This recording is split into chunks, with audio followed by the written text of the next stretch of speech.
Okay, let's move to the Middle East now. The United States is leading a new international task force. Ever wondered why those super big container ships aren't coming to the United States as much? Well, it turns out there's a cool story behind it. We'll see why these huge ships are going different ways and what it means for the US. So let's dive into the world of shipping and find out what's up with these ultra-large container vessels. Get ready for some interesting stuff. The United States is leading a new international task force of 10 countries to protect commercial ships in the Red Sea. There's a noticeable lack of container ships, especially the large ones known as ultra-large container vessels, heading to U.S. ports. This has become a concern, and a hearing by the U.S. House Subcommittee highlighted the issue, linking it to security, geopolitics, and infrastructure. Container ships, tracked by marine traffic data, mainly travel from Asia through the North Pacific route, with many avoiding adverse weather conditions. Notable concentrations occur in the Straits of Malacca, heading to South Africa or the Indian Ocean. Some of the largest vessels from East Asia now take different routes due to the Houthi conflict in the Red Sea. Instead of the usual path through the Gulf of Aden, Bab al-Mandab, and the Red Sea, these ships now gather in the Persian Gulf and Red Sea or take routes around Africa to reach European terminals in Spain or Morocco, or through the Mediterranean to Italy and Greece. Interestingly, these ultra-large container vessels are notably absent along the coastlines of the United States, prompting further analysis. A chart shows diversions in Asia to Europe shipping services by major alliances, 2M, Maersk and MSC, and the Ocean Alliance, COSTCO, Evergreen, and CMA-CGM. The analysis reveals that the 2M Alliance operates larger ships, 19,000 to 24,000 TEU, compared to the Ocean Alliance, around 12,700 TEU. This information is sourced from John Paul Rodriguez, an expert in transport geography. He traces the historical development of container shipping, noting that vessels have evolved significantly since the 1950s. Initially constrained by the dimensions of the Panama Canal locks, ships grew larger in the late 1980s with the advent of post-Panamax vessels. This led to upgrades in port infrastructure to meet the demands of global trade, including taller cranes and expanded storage facilities. Modern ships are much bigger than older ones, showing how maritime technology keeps evolving and affecting global supply chains. Very large container ships, VCSs, introduced in the early 2000s like Maersk's E-Class and Triple E-Class ships, were a big deal. They changed how ships were designed and worked.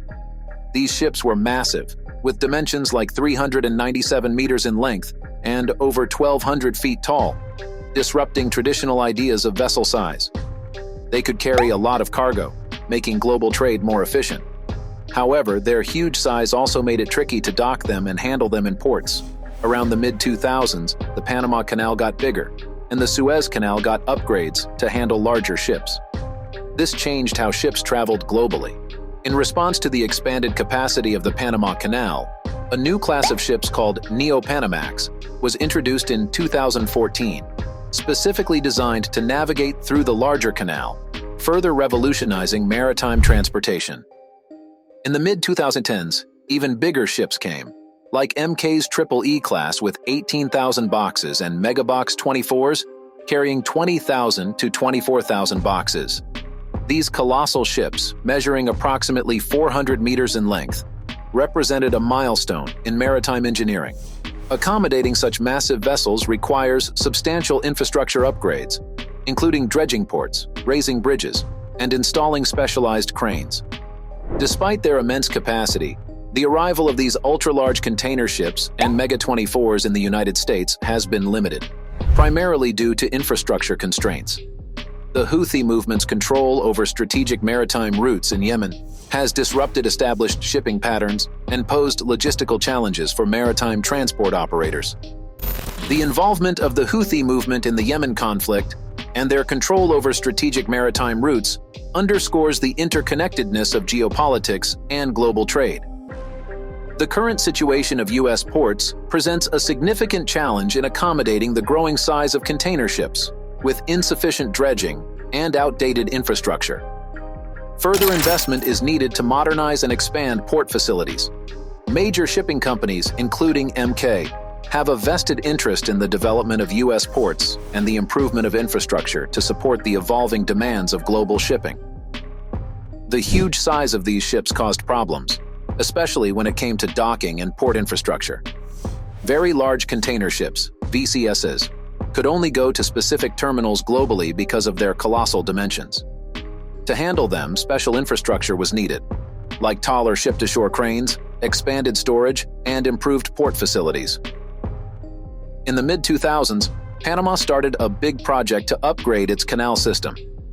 This project, called the Panama Canal Expansion Project, aimed to make room for larger vessels and increase the canal's capacity. This was a game-changer in maritime transportation, allowing bigger ships to move between the Atlantic and Pacific Oceans more efficiently. Similarly, the Suez Canal also underwent significant upgrades to meet the growing demand of the shipping industry. By 2015, both canals were upgraded, making it easier for larger vessels to pass through and changing global shipping routes. In response to the Panama Canal's expanded capacity, a new class of ships called Neo-Panamax was introduced. These ships, measuring 366 meters in length, were designed to navigate through the larger canal, further improving maritime transportation and trade routes. Now, navigating through the Panama Canal is more accessible, allowing larger vessels with capacities exceeding 12,500 TEUs, some even reaching up to 15,000 TEUs.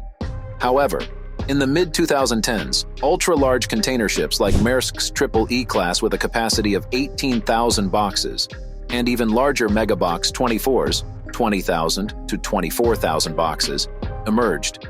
These massive ships, approximately 400 meters in length, 61 meters in width, and with a depth of 16 meters, marked a significant milestone in maritime engineering. Handling such huge vessels requires significant upgrades to infrastructure, including dredging ports, raising bridges, and installing specialized cranes. Despite their immense capacity, these ultra-large container ships and Mega 24s have been limited in their arrival in the United States, mainly due to infrastructure constraints. The importance of this issue became clear in December with the emergence of the Houthi movement.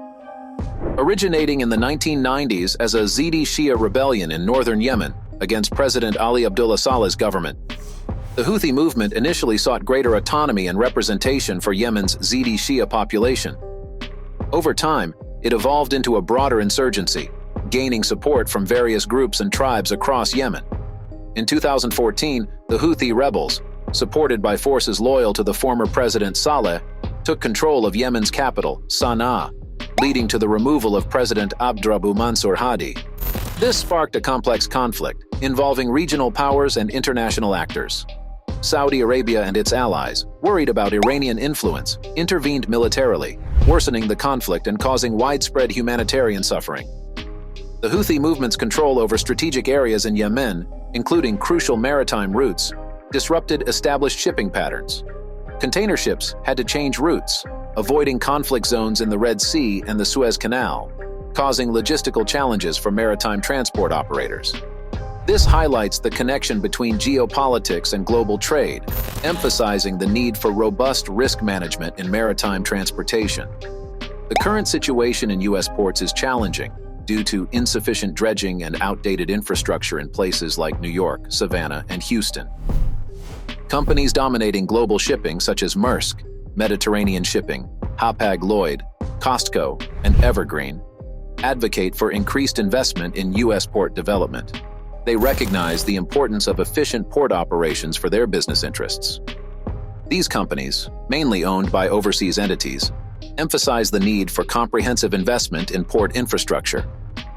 A sustained effort is necessary to modernize and expand U.S. port facilities, attracting more trade and investment, creating jobs, and stimulating economic growth in port cities and regions. The shipping industry uses a process called a water shuttle, transferring water to other trucks. However, challenges arise when a large tanker disrupts the balance, affecting operations. Adequately sized ship-to-shore cranes are crucial to handle outboard containers and prevent complications. Massive vessels like the Everace place significant demands on port resources and infrastructure. Companies, including Mediterranean Shipping, Maersk, and Evergreen, emphasize the need for increased investment in U.S. port facilities. This investment would relieve pressure on the Europe-Asia route and enhance efficiency in goods movement. However, it is critical to understand that this obligation should be shared by a variety of parties, including ports, governments, and shipping firms. Cooperation is essential for guaranteeing the development and maintenance of port infrastructure to meet the changing demands of the shipping sector. As a result, investment in port facilities is critical to ensuring that these massive boats can travel global trade routes efficiently. Companies are keen to speed their processes in order to boost efficiency and minimize expenses. While this strategy offers benefits such as improved freight handling and cheaper fuel costs, it also raises worries about major firms' control in the market. There is an increasing discussion concerning the ideal size of ships, especially if they avoid established routes such as the Suez Canal in favor of lengthier travels across Africa. This transition may result in the birth of increasingly bigger ships capable of carrying substantially more cargo. However, such improvements would face logistical problems, particularly in important areas such as the Strait of Malacca. Despite these conversations, significant modifications to existing trade routes are unlikely in the foreseeable future. Nonetheless, recent events, like the disruption created by the Houthis, have spurred businesses to investigate methods for improving supply chain efficiency. These conversations go beyond the marine industry and include numerous areas of the global supply chain. Companies are looking at measures to reduce risks and interruptions, such as diversifying transportation routes, improving inventory management, and utilizing technology for real-time tracking and monitoring of products. The goal is to build robust and agile supply chains that can respond to unexpected conditions while being operationally efficient. As businesses handle these difficulties and possibilities, collaboration across industries is critical to driving innovation and ensuring the seamless flow of commodities across borders and continents. The latest significant port expansion in the United States happened at the Port of Savannah, in Georgia. The Savannah Harbor Expansion Project, SHEP, sought to deepen the Savannah River Channel to accommodate bigger cargo ships and boost port capacity.